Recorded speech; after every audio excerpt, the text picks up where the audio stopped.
Okay, we're going to look at question 38 on old Regents.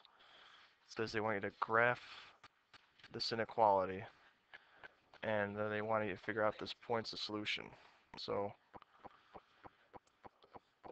take this first inequality, and we got to get y by itself. So you're going to start by subtracting 4x on both sides. After you do that, you get negative 3y is greater than 9 minus 4x.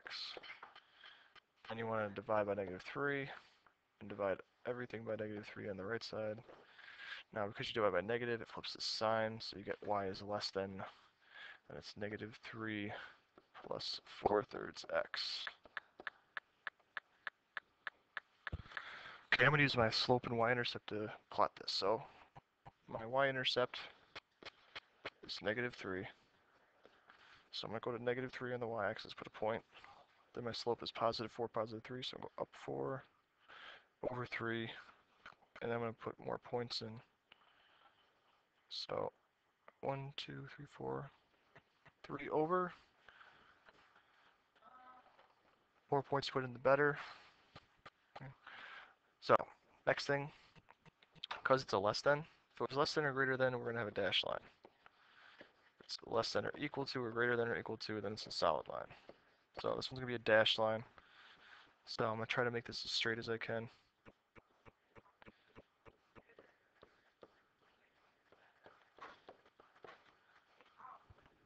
Now, we're not finished yet.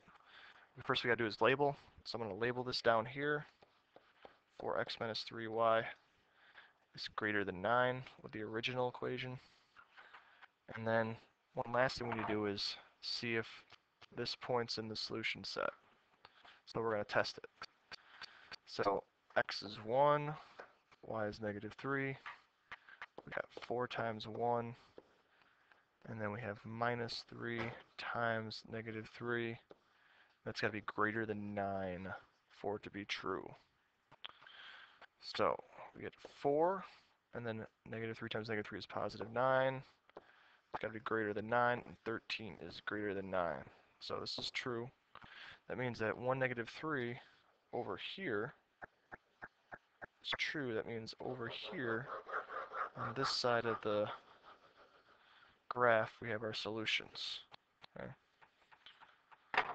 So don't forget to make sure you label your lines and test your points to see where your answers are on the graphing question so you can get all 4 points. Okay.